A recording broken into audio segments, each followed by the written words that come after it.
Hello दोस्तों, कैसे हैं आप सब। स्वागत है आप सभी का कॉमिक वर्ल्ड चैनल पर। तो चलिए दोस्तों, शुरू करते हैं राज कॉमिक्स में amazing friends of Nagraj series की अगली कॉमिक्स, नेवला तंत्र।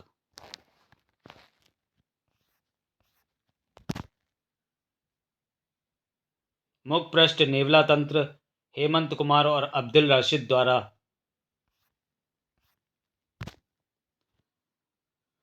नेवला तंत्र, नागों का महापर्व नाग पंचमी। ओम बम, ओम नमः शिवाय। डम डम डम। इस पावन अवसर पर विसर्पी कैलाश पर्वत की पवित्र मिट्टी से अपने प्रियतम नाग की दीर्घायु के लिए उसकी प्रतिमा बनाती है। प्रतिमा पूर्ण हो गई। अब विशेष मुहूर्त है। विशेष मुहूर्त में मुझे नाग पूजा करनी होगी। रात्रि के दूसरे पहर में नाग पूजा का शुभ मुहूर्त है युवरागी।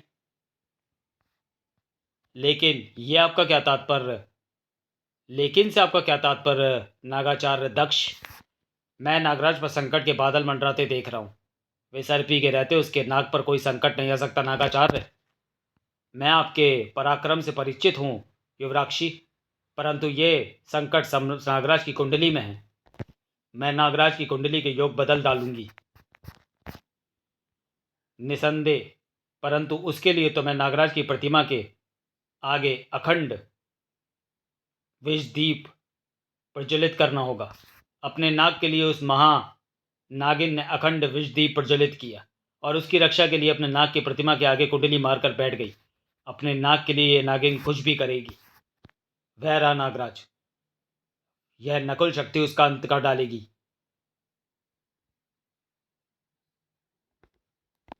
नागाचार्य की भविष्यवाणी असत्य नहीं थी। नागराज के प्राण संकट में थे। ओह, तेज हवाएं चल रही हैं। खच चर। तेज हवाओं से वृक्ष की डाल चरमरा रही है। खच खचाक।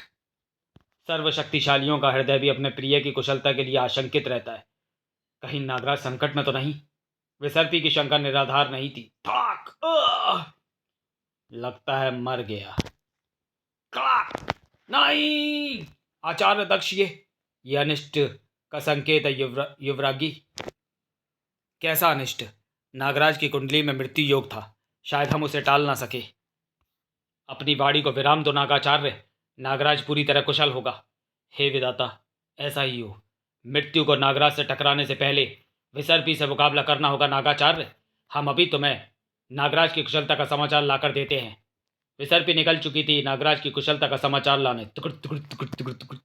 नागराज कुशल नहीं था।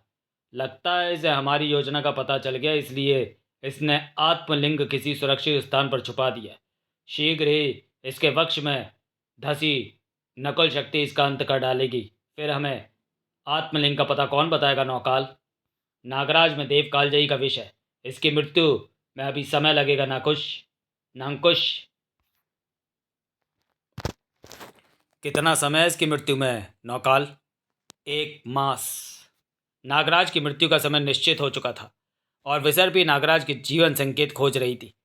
मिला कोई संकेत? नहीं युवरागी, तुम्हारी संवेदन शक्ति कुंदित हो चुकी है संकेतकों। क्षमा करें युवरागी, या नागराज की ओर से कोई संकेत नहीं आ रहा। मिल गए आत्मलिंग के संकेत। कहाँ है आत्मलिंग? नागराज ने उसे नागेंद्र पर्वत पर कहीं छुपा दिया है। नागेंद्र पर्वत का विस्तार तो 100 योजन तक फैला हुआ है। अर्थात तुम्हें नागराज के मस्तिष्क से पूरी जानकारी नहीं मिली। हाँ नागघात, लगता है समय रहते नागराज अपने मस्तिष्क से कुछ महत्वपूर्ण स्मृति को मिटाने में सफल हो गया। आत्मलिंग के लिए हम नागेंद्र पर्वत का चप्पा चप्पा छान डालेंगे। चलो, आत्मलिंग की परम शक्तियां हमारी प्रतीक्षा कर रही हैं। ठहरो नागभक्ष, हमारी तरह कोई अन्य भी तो नागराज के मस्तिष्क को पढ़कर आत्मलिंग के बारे में जान सकता है। हमारे उद्देश्य में कोई बाधा ना पड़े, इसलिए मैं नागराज के मूर्छित शरीर को नेवला तंत्र में सुरक्षित किए देता हूँ।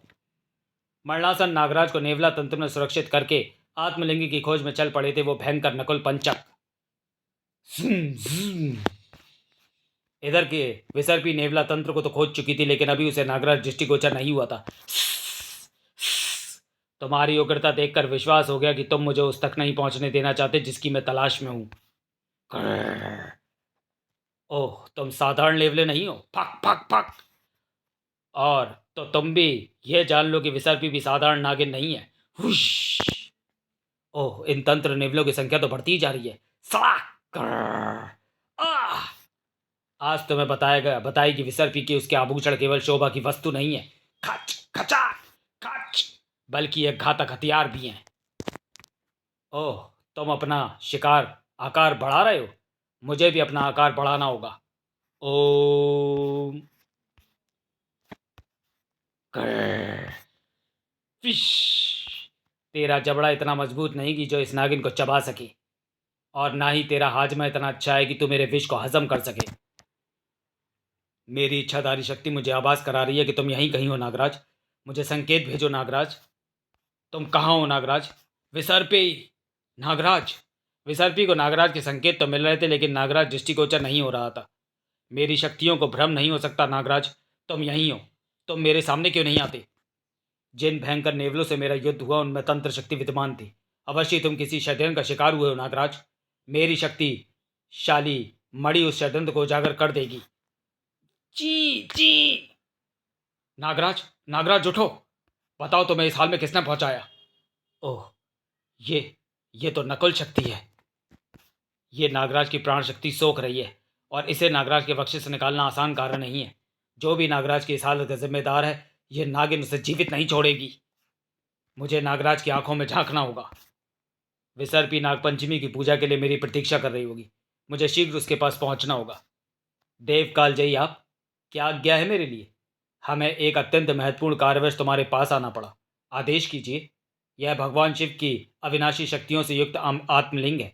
विधाता की इच्छा के विधाता की इच्छा से कुछ काल के लिए इसकी सुरक्षा का भार तुम्हें सौंपा जा रहा है। मैं धन्य हो गया देव। विधाता ने मुझे आत्मलिंग की रक्षा के लिए योग्य समझा। स्मरण रहे नागराज, आत्मलिंग की सुरक्षा आसान कार्य नहीं है। क्यों देव? आत्मलिंग शिव की अनंत शक्तियों से युक्त है, इसलिए उसे प्राप्त करने के लिए तीनों लोगों की तमस शक्तियां सदैव आतुर रहती हैं। क्या मैं आत्मलिंग का रहस्य जान सकता हूं? तुमने पूछ ही लिया है तो सुनो। भगवान शिव नाग वासुकी की शक्ति से अत्यंत प्रसन्न थे।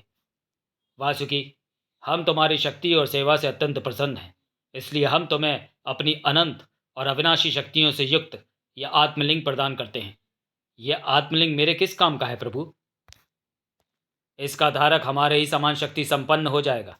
मुझे शक्तियाँ नहीं, आपका सानिध्य चाहिए प्रभु। तथास्तु। तुम सदैव हमारे कंठ में विराजमान रहोगे, किंतु किंतु क्या प्रभु? आत्मलिंग अस्तित्व में आ चुका है। यह अविनाशी है, इसलिए इसे और इसमें समाहित शक्तियों का नष्ट नहीं किया जा सकता। जब तक आत्मलिंग का कोई योग्य धारक न मिल जाए, नागवंश को तमस शक्तियों से उसकी रक्षा करनी होगी। जो आज्ञा प्रभु। वासुकी भगवान शिव के कंठ में स्थान पा चुके थे। अब उनका शिव से दूर रहना असंभव था, इसलिए उन्होंने आत्मलिंग अपने ही समान शक्तिशाली नाग कारकोटक को सौंप दिया। हे कारकोटक, मैं शिव की सेवा में जा रहा हूँ। अब इसकी रक्षा का भार तुम पर है। कारकोटक ने आत्मलिंग अनंत को सौंपा। मैं तपस्या हेतु जा रहा हूँ। अब आत्मलिंग की सुरक्षा का दायित्व तुम्हारा है अनंतनाग। अनंतनाग ने आत्मलिंग तक्षक को सौंपा। तक्षक ने कालिया नाग को, कालिया नाग ने मणिभद्र को, मणिभद्र ने ऋषि नाग को, और ऋषि नाग ने देव कालजयी को। इस प्रकार आत्मलिंग की रक्षा का दायित्व नागवंश की एक पवित्र प्रथा बन गई। हम एक मास के लिए पाताल यात्रा पर जा रहे हैं। उस अवधि में आत्मलिंग तुम्हारी सुरक्षा में रहेगा। आप निश्चिंत होकर पाताल यात्रा पर जाएं।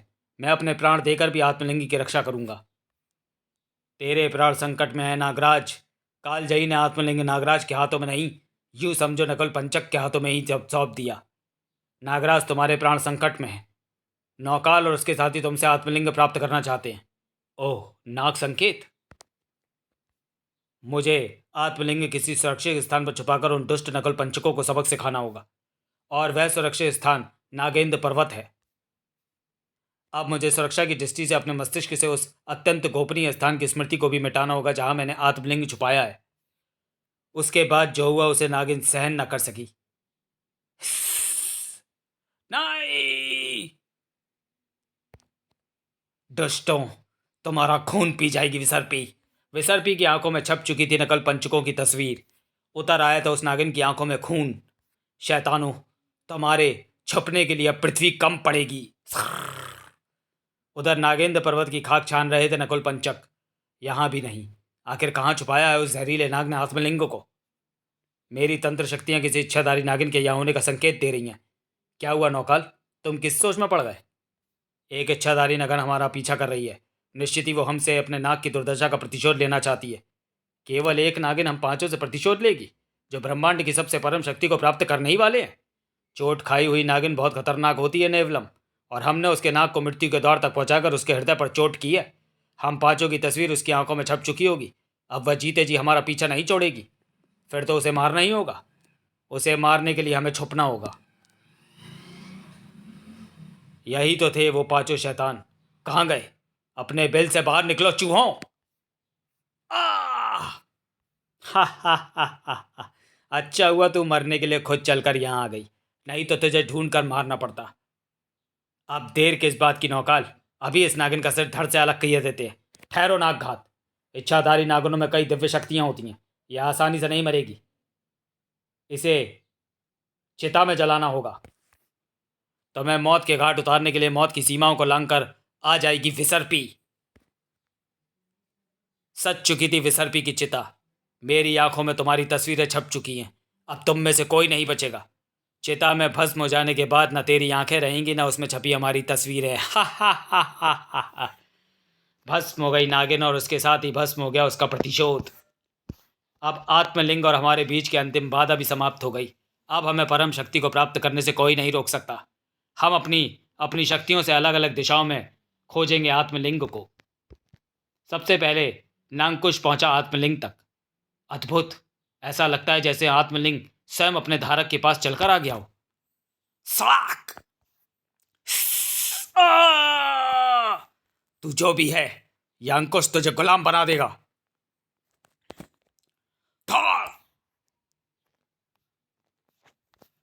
नहीं! क्लाक! तू जिंदा है नागिन?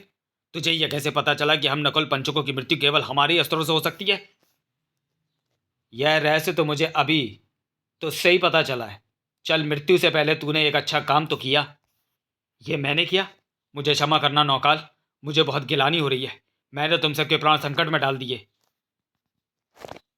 तुझे और भी गिलानी होती ना अंकुश, अगर मरने से पहले तू ये जान जाता कि जिसे तू आत्मलिंग समझा रहा था वह मेरी इच्छाधारी मणि थी, जिसका इस्तेमाल मैंने तुझ जैसे चूहों को अपने जाल में फंसाने के लिए एक चारे की तरह किया था। समाप्त। तो चलिए दोस्तों, वीडियो को यहीं समाप्त करते हैं और मिलते हैं amazing friends of Nagraj series की अगली कॉमिक्स सर्प संग्राम में। ये कॉमिक्स अभी मेरे पास उपलब्ध नहीं है, लेकिन जैसे ही आएगी मैं चैनल पे अपलोड कर दूंगा। तब तक के लिए धन्यवाद।